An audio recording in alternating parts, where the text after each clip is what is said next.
you registered your drone, you updated your drone's firmware, you updated the controller's firmware, you went through the DJI basic setup video. I'll leave a link here just in case you didn't. You're pretty much ready to fly. Here's a few things that you need to do.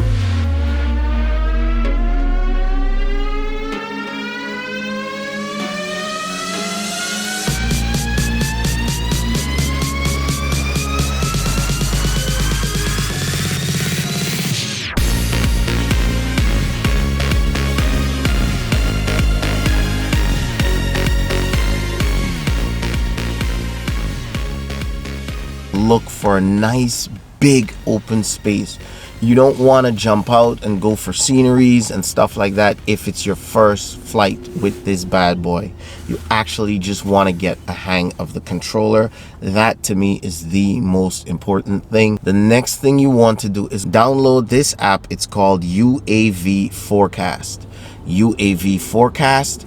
Open it up, it looks like this, and this tells you if pretty much you're good to fly or not. It's gusting at 28 miles an hour. It means occasionally, or more than occasionally, the wind is coming in, gusting and pushing, and that can take your drone away if you're not careful. However, I'm pretty confident that this guy will be able to manage it. However, if this is your first flight and you're new to drones or relatively new to drones, I recommend strongly that you look for a nice calm day, probably 3, 4, 8, 10 miles an hour, wind the most, and that's the day that you want to go out and learn and practice to fly until you get the hang of things.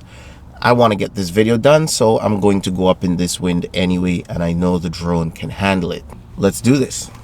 Pick your finger at the top, finger at the bottom, and it pops right off. It's kind of flimsy, but you'll get used to it. You open the legs, starting with the front first. Open the 2 front legs, then the 2 bottom,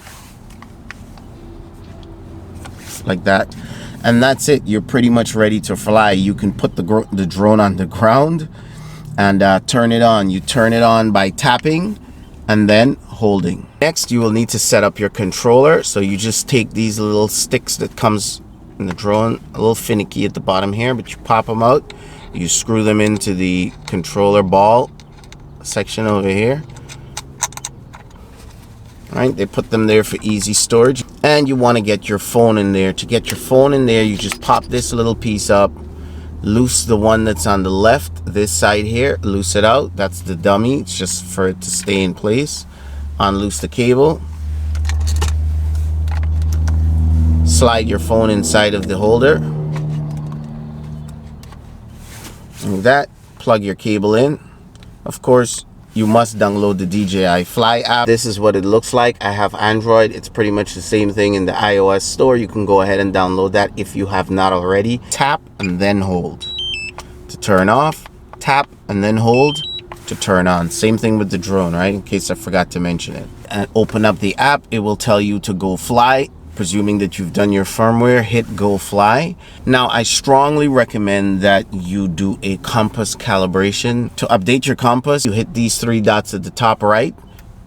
3 dots at the top right.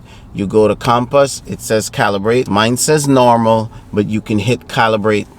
I usually only update if I go from one state to another. You can calibrate your compass every flight. It's all up to you. No harm in that. It's more safety.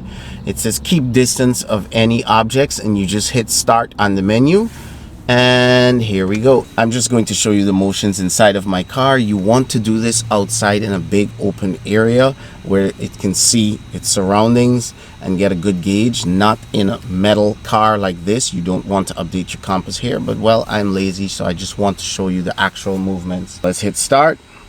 You spin it around counterclockwise, rotate, and then you stand the drone up and you also spin it around counterclockwise until it says calibration successful. There you go. Now at the top left, you see where it says normal mode takeoff permitted. Click on takeoff permitted. That will give you a pre-flight check. It says that everything is normal. If everything was not normal, that would not be green saying normal. It would be telling you a error. Now, return home to altitude is something you should definitely set just before you take off every flight, because everywhere you fly, unless you fly the same place every single day, might change. You might have buildings that are tall, some places buildings that are short. So look around you and see what's the tallest building around you, average the height, and then set your return to home height. Now I'm familiar with this area and I know that there's no tree taller than 120 feet. So I'm gonna go, if I need to return home, I will go to 127 feet, 128 feet. As a matter of fact, these trees around here are like 70, 60 feet. So 120 feet is fine. So this one is distance. I have no limit. I can fly as far away as I want. The drone will return home if I lose signal. But you don't. If you don't want to fly too far away, you can limit yourself to how much ever feet you want. As a beginner, you want to set your altitude to 400 feet max, or 399. 400 feet is ideal. I want you to check one other thing first. You see those three dots at the top right? Click those three dots at the top right. Go under safety, because safety is very important, and make sure that you have obstacle detection. That's off. Toggle your obstacle detection on. You paid $1,000 or $800 for this drone. That's a lot of money, especially taking into consideration what's going on in the world now. Please turn obstacle detection on for your safety. That makes sure that the aircraft does not hit anything while you're flying in the air, at least hitting anything flying forward or hitting anything flying backward. The obstacle detection cannot detect anything at night, so you'll smash into anything at night. Be aware of that. But as long as you're flying during the day and obstacles are not too fine, like electrical wires or thin tree branches, in general, you will avoid objects, right? It's an extra security that you must have turned on and might not be on your drone, so please turn it on. This second one here, Advanced Pilot Assist, APAS, you can toggle that on and off. The only difference is that determines whether the drone sees something and stops, or if the drone sees something, it automatically goes around it while you're flying forward on the sticks. That's the only difference. So whether that's on or off, it's up to you. Really doesn't matter to me. The most important thing is that your obstacle detection is on. If you're in the US, make sure you turn that ADS-B on. Under safety, when you hit those three dots at the top right, scroll all the way down, go into advanced settings, scroll all the way down, and make sure you turn on that air sense, right? It's off. I will turn it on. Enable now. If you're in the UK, you don't have it, but if you're here in the US, at least you have it. Turn it on, just in case there's a plane or something, a seaplane, it could be a small plane, it could be a helicopter nearby. You would want to know, right? It does not transmit any information to that airplane or chopper, but it does receive the information from them, so you're pretty much secure. Now you're ready to fly. The butt of my drone should be facing me, not the front of the drone facing me. That is straight up dangerous. You want the front, where the camera is, to point away from you while you hold your controller like this, and you're facing your drone like this. So when your drone takes off, everything is in perfect symmetry. Stand behind your drone. Do you got it? That's the safest way to take off and land, period. Now there's two ways to take off.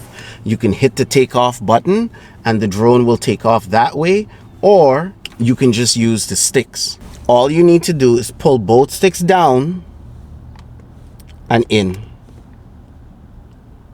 and your motors will start, right? If you want to stop your motors, you take your left stick and you pull it down, and that stops the motors.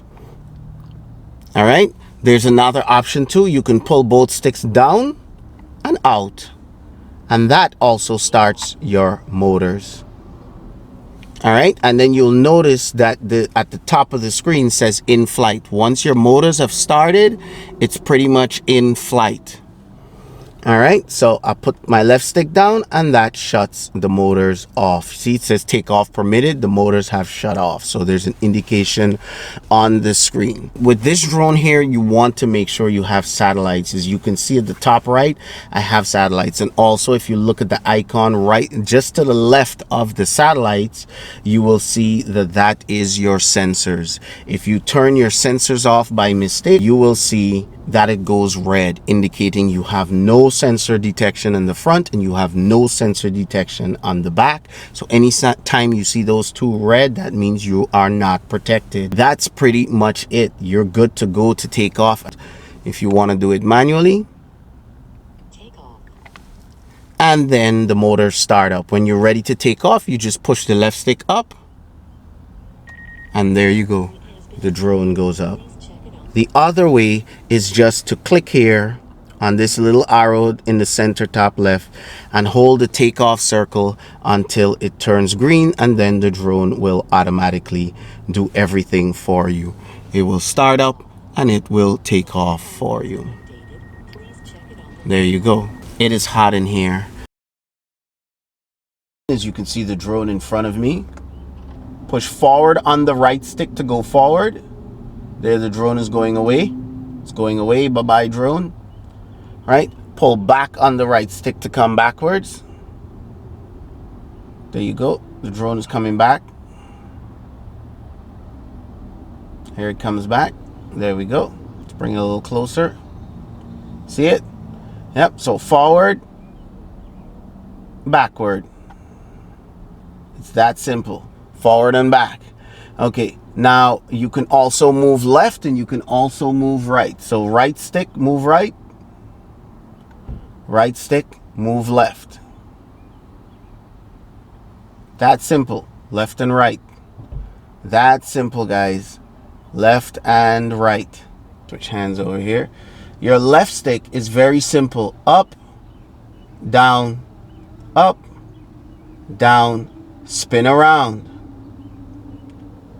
See that?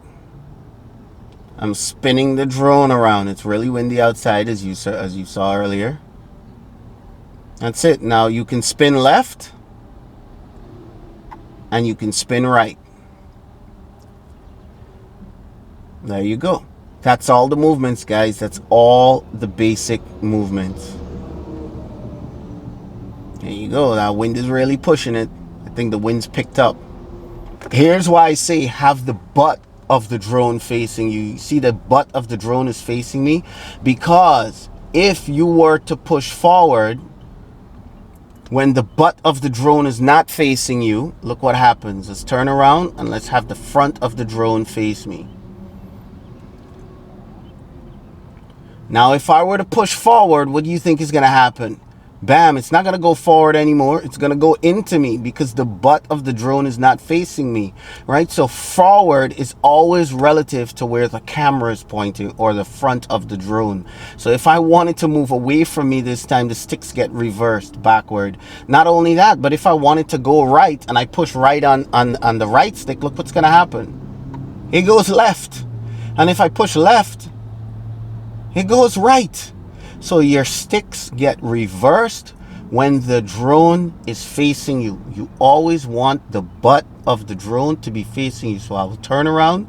So the butt of the drone or the back of the drone will face me. And then your sticks will operate 100%. Forward is forward. Backwards will always be backwards. Right will always be right. And left will always be left. Got it? When you are getting ready to land, it's the same thing like taking off. Again, you don't want the drone to be facing you. See, the drone is facing me here. You do not want that. You do not want the drone to face you. You want the drone to face away from you. You do not want the drone to face you. And then you have a choice. You can either pull down on the left stick and then the drone will land. It will look at the ground, make sure everything is good, and then land there. That's one choice that you have. The other option that you have is just click the little H in the middle left of your screen and it says land. You press and hold it till it goes green all the way, loose it, and then the drone will automatically look below you, make sure there's nothing coming, it's safe to land, the ground is good, and bam, it will land automatically. That's pretty much it. Tap and hold to power the drone off. Again, fold your props in. Simple, easy, right? Back legs first. Same way they came out, you do the opposite. Fold them in, right? And then front legs come in. Nice and easy. And of course, put your gimbal protector back on so when you're traveling, your gimbal is protected. Clip the two little clippy sections in front here and then just press the back until it clicks in. For your controller, same basic thing. You just tap the power button and hold it down, and that pretty much turns it off. You can disconnect your phone, and well, you know the rest. Definitely will be making a complete video showing you how to use the DJI Fly app, all the functions of the camera, the quick shot modes, and all of the DDs and doodads, editing, and all the features included in the app. So make sure you hit subscribe and hit the bell so you can get notified when those videos drop. The bell gets you a notification. Hit thumbs up so YouTube knows you're a real person watching this video and not just a robot. If this video brought you any value, share it with people that you know who fly drones, or maybe just purchase the DJI Mavic Air too. With that being said, guys, I will catch you whenever I can. I'm still giving away 6 DJI Mavic 2 Pros or Zooms. Head over to my Patreon account, donate $1, become a patron, and automatically you're entered to win a chance to win one of 6 of those drones. Guys, let's make this happen. Come on, support me and help me support you.